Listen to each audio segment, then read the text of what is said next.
आज पढ़ेंगे आवृतबीजी पौधों का जीवन चक्र। सबसे पहले स्पोरोफाइट और गैमेटोफाइट को समझते हैं। स्पोरोफाइट पौधे की द्विगुणित अवस्था को कहा जाता है, जबकि गैमेटोफाइट पौधे की अगुणित अवस्था को कहते हैं। हमेशा स्पोरोफाइट अर्थात बीजाणुद्भिद अवस्था से युग्मकोद्भिद अवस्था अर्थात गैमेटोफाइट अवस्था का विकास होता है और गैमेटोफाइट अवस्था से हमेशा स्पोरोफाइट अवस्था विकसित होती है। तो इस प्रकार से स्पोरोफाइट और गैमेटोफाइट एक के बाद एक आती रहती हैं और इन अवस्थाओं के एकांतरण को ही पीढ़ी एकांतरण कहा जाता है।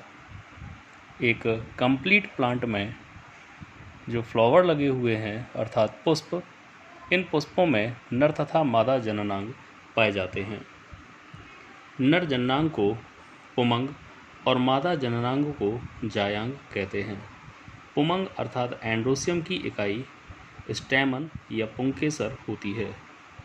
इस पुष्प में लगे हुए सभी लंबी लंबी रचनाओं को पुंकेसर कहते हैं। पुंकेसर का ऊपरी भाग एंथर होता है और एंथर अर्थात परागकोश के अंदर परागकण बनते हैं। परागकण का निर्माण जिन कोशिकाओं से होता है वो माइक्रोस्पोर मदर सेल अर्थात लघु बीजाणु मात्र कोशिकाएं कहलाती हैं। इसी प्रकार से मादा भाग गायनोसियम या जायांग है और इसकी इकाई कार्पल या स्त्री केसर अर्थात अंडप होती है। स्त्री केसर के 3 भाग हैं, स्टिग्मा, बीच का लंबा भाग स्टाइल और नीचे का फूला हुआ भाग ओवरी। ओवरी के अंदर बीजांड होता है और बीजांड में भ्रूण कोश का डेवलपमेंट होता है। भ्रूण कोश के अंदर ही मादा युग्मक बनता है। तो इस प्रकार ये सभी पूरी अवस्था द्विगुणित है और जैसे ही इन अवस्था में अर्धसूत्री विभाजन द्वारा अगुणित कोशिकाएं बनती हैं तो यह रचना गैमेटोफाइट अवस्था के अंतर्गत आ जाती है।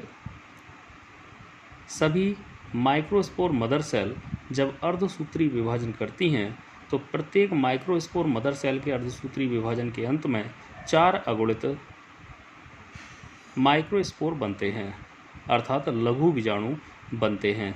इन्हें हम परागकण भी कह सकते हैं। क्योंकि ये अगुणित हैं इसलिए ये गैमेटोफाइट की प्रथम कोशिका कहे जाएंगे। इन सभी कोशिकाओं को गैमेटोफाइट की प्रथम कोशिका कहा जा सकता है। ये नर युग्मकोद्भिद हैं अर्थात मेल गैमेटोफाइट हैं। प्रत्येक परागकण अर्थात लघु बीजाणु में 2 लेयर हैं, बाहर वाली एक्साइन और अंदर वाली इंटाइन। इनके बारे में हम पिछले वीडियो में बता चुके हैं। परागकण के अंदर 2 नर युग्मकों का विकास होता है। ये आप चित्र में देख सकते हैं, 2 मेल गैमीट डेवलप हो जाते हैं। तो इस प्रकार हमने देखा कि नर युग्मकों का निर्माण परागकण के अंदर हुआ, इसलिए परागकण को हम नर युग्मकोद्भिद अवस्था भी कह सकते हैं अर्थात डेवलपमेंट ऑफ मेल गैमेटोफाइट। अब आते हैं मादा भाग पर। तो मादा भाग है गायनोसियम और उसकी इकाई है कार्पल, जिसके 3 भाग हैं, स्टिग्मा, स्टाइल, ओवरी। ओवरी के अंदर ओव्यूल अर्थात बीजांड मौजूद है। बीजांड में मेगास्पोरोजेनेसिस की क्रिया होती है जिसके फलस्वरूप 4 अगुणित मेगास्पोर बनते हैं। क्योंकि अगुणित अवस्था आने पर यह गैमेटोफाइट के अंतर्गत रखी जाएगी। तो 4 अगुणित जो मेगास्पोर हैं इनमें से 3 नष्ट हो जाते हैं और 1 मेगास्पोर सक्रिय रहता है तथा अपने आकार को बढ़ाने लगता है। अब इसे हम फंक्शनल मेगास्पोर कहते हैं अर्थात क्रियात्मक गुरु बीजाणु। यह क्रियात्मक गुरु बीजाणु धीरे धीरे फैलता चला जाता है और काफ़ी अधिक भाग न्यूसेलस में काफ़ी अधिक भाग में फैल जाता है। इसके अंदर केंद्रकों का विभाजन होता है जिसके फलस्वरूप 2 केंद्रक बनते हैं। फिर पुनः केंद्रक का विभाजन होता है जिससे 4 केंद्रक बनते हैं। पुनः विभाजन हुआ तीसरी बार जिसके फलस्वरूप 8 केंद्रक बनते हैं। 4 की संख्या में विपरीत ध्रुवों पर मौजूद होते हैं। तो भ्रूण कोश के अंदर इस समय कुल 8 न्यूक्लियाई मौजूद हैं ये सभी अगुणित हैं। इनमें से एक एक न्यूक्लियाई बीच में आकर परस्पर फ्यूज होते हैं। इस चित्र में देखा गया एक एक पोलर न्यूक्लियाई मध्य में आकर परस्पर संयोजित होते हैं। इस प्रकार दोनों के संयोजन से बनी रचना द्विगुणित हो जाती है। इसे हम सेकेंडरी न्यूक्लियस भी कह सकते हैं। अब दोनों ओर जो केंद्रक रह गए थे उनके चारों तरफ कोशिका द्रव्य एकत्रित हो जाता है और कोशिका भित्ति बन जाती है, जिससे अब इन्हें हम एक ओर 3 एंटीपोडल सेल तथा दूसरी ओर 2 सिनर्जेड व 1 एग सेल बनती है। इसका अध्ययन हम पिछले वीडियो में करा चुके हैं। एग सेल अर्थात मादा युग्मक कोशिका, और यहाँ पर हमने देखा परागकण के अंदर नर युग्मक कोशिकाएं 2 बन चुकी हैं, मेल गैमीट। तो फीमेल गैमीट तथा मेल गैमीट दोनों का निर्माण हो चुका है। वह अवस्था जिसमें मेल गैमीट बनता है उस पूरी अवस्था को हम मेल गैमीटोफाइट कहते हैं, जबकि जिस अवस्था में मादा युग्मक अर्थात एग सेल का विकास होता है उसे हम फीमेल गैमीटोफाइट कहते हैं। तो भ्रूण कोष को हम फीमेल गैमीटोफाइट भी कह सकते हैं। अब परागण की क्रिया होगी। परागण की क्रिया में परागकण किसी भी माध्यम से वर्तिकाग्र पर चले जाते हैं। ये वर्तिकाग्र का मतलब पुष्प का ये भाग जो अभी देखा था पहले हमने, वर्तिकाग्र अर्थात स्टिग्मा, यहाँ पर परागकण चले जाएंगे और जाने के बाद अंकुरित हो जाते हैं। अंकुरण के पश्चात एक परागनलिका निकलती है जो बीजांड द्वार से बीजांड के अंदर प्रवेश कर जाती है। परागनलिका अंत में जाकर फट जाती है और नर युग्मक, दोनों ही नर युग्मक अंदर प्रवेश करते हैं। पहला नर युग्मक एग सेल के साथ, ये एग सेल के साथ, और दूसरा नर युग्मक पोलर न्यूक्लियाई के साथ फ्यूज होता है। क्योंकि एग सेल अगुणित है और नर युग्मक भी अगुणित है, तो 2 अगुणित केंद्रकों के परस्पर फ्यूजन से एक द्विगुणित जायगोट बनता है और जायगोट में विकास के फलस्वरूप भ्रूण का निर्माण होता है। जबकि दूसरी ओर पोलर न्यूक्लियाई जो कि 2n है, इसमें एक नर युग्मक का n केंद्रक और फ्यूज हो गया, जिससे कि 3 केंद्रकों के परस्पर संलयित होने से त्रिगुणित केंद्रक बनता है, जिसे PEN प्राइमरी एंडोस्पर्मिक न्यूक्लियस अर्थात प्राथमिक भ्रूणपोष केंद्रक कहते हैं। इसका निर्माण होता है, बाद में इससे भ्रूणपोष विकसित होता है। अब यहाँ हमने देखा कि 2 अगुणित कोशिकाओं, नर युग्मक कोशिका और मादा युग्मक कोशिका, दोनों के फ्यूजन के फलस्वरूप एक द्विगुणित कोशिका बनी है जिसे हम जाइगोट कहेंगे, क्योंकि द्विगुणित अवस्था हमेशा स्पोरोफाइट अवस्था में रखी गई है। गैमीटोफाइट, जहाँ तक अगुणित अवस्था आएगी वहाँ तक गैमीटोफाइट होगा, और जैसे ही द्विगुणित अवस्था में मिलेगी, निषेचन होगा, तो उस कोशिका को हम स्पोरोफाइट अवस्था में ले जाएंगे।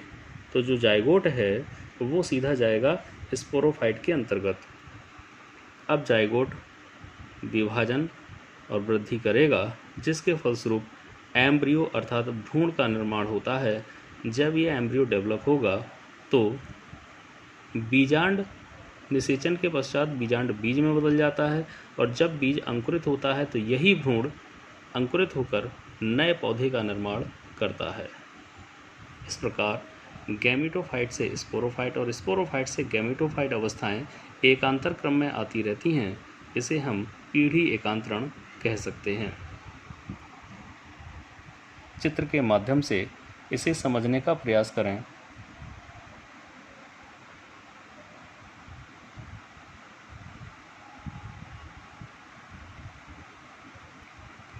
अब इसे एक बार रेखा चित्र के द्वारा भी समझते हैं। जैसा कि यहाँ पर लिखा हुआ है स्पोरोफाइट जो कि द्विगुणित अवस्था है, और यहाँ लिखा हुआ है गैमीटोफाइट जो कि अगुणित अवस्था है। तो स्पोरोफाइट से गैमीटोफाइट और गैमीटोफाइट से स्पोरोफाइट अवस्था बनती रहती है। एंजियोस्पर्मिक प्लांट अर्थात आवृतबीजी जो पौधा है उसमें पुष्प उत्पन्न होता है। पुष्प में नर भाग से स्टेमन और मादा भाग से कार्पल का विकास होता है। कार्पल का मतलब अंडक और स्टेमन का मतलब है पुंकेसर। पुंकेसर में एंथर के अंदर पराग मात्र कोशिकाएं बनती हैं अर्थात माइक्रोस्पोर मदर सेल, लघु बीजाणु मात्र कोशिकाएं, और कार्पल अर्थात अंडक के अंदर न्यूसेलस में एक बड़ी कोशिका का विकास होता है जिसे मेगास्पोर मदर सेल कहते हैं। अब ये दोनों ही कोशिकाएं अर्धसूत्री विभाजन करती हैं। मियोसिस लिखा हुआ है, इसका मतलब अर्धसूत्री विभाजन, जिससे मेगास्पोर और दूसरी ओर माइक्रोस्पोर का निर्माण होता है। माइक्रोस्पोर को हम परागकण या पॉलन ग्रैंड भी कहते हैं। मेगास्पोर धीरे धीरे फैलता चला जाता है और भ्रूण कोश के रूप में परिवर्तित हो जाता है। यह गैमीटोफाइटिक अवस्था होती है, जबकि परागकण अर्थात माइक्रोस्पोर नर युग्मकोद्भिद अवस्था है। मेगास्पोर मादा युग्मकोद्भिद अवस्था है। इसके एम्ब्रियो सैक के अंदर केंद्रक का 3 बार विभाजन होता है, जिसके फलस्वरूप 1 से 2, 2 से 4 तथा 4 से 8 केंद्रक बनते हैं। और इसके बारे में हम पहले भी पढ़ा चुके हैं कि एक एक केंद्रक मध्य भाग में आकर फ्यूज होता है, जिससे कि सेकेंडरी न्यूक्लियस बनता है, जबकि 3-3 केंद्रकों से एक और 3 एंटीपोडल सेल और एक और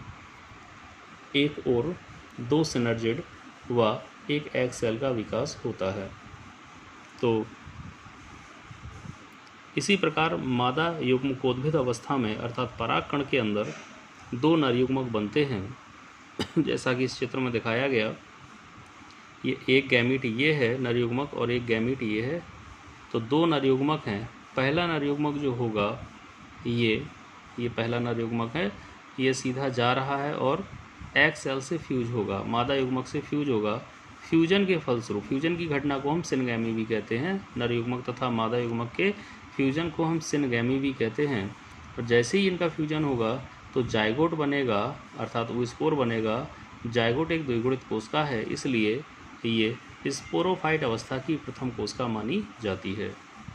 जाइगोट से एम्ब्रियो का डेवलपमेंट होगा और बाद में जब बीज का अंकुरण होगा तो एक कंप्लीट एंजियोस्पर्मिक प्लांट बन जाएगा। दूसरी ओर जो गैमीट है, सेकेंड गैमीट, तो वो सेकेंड गैमीट सीधा जाके फ्यूज़ होगा। सेकेंड गैमीट जो होगा ये सीधा जाके सेकेंडरी न्यूक्लियस से फ्यूज होगा, जिससे एंडोस्पर्म का डेवलपमेंट होगा। यहाँ देखा हमने एंडोस्पर्म बना और भ्रूणपोष, हिंदी में से भ्रूणपोष कहेंगे, यह भ्रूण को पोषण देगा और जब भ्रूण को पोषण मिलेगा तभी ये डेवलप करेगा और अंकुरित होकर जब बीज का अंकुरण होगा तो ये एम्ब्रियो एक कंप्लीट प्लांट का निर्माण करता है। तो इस प्रकार इसका जीवन चक्र पूरा हो जाता है।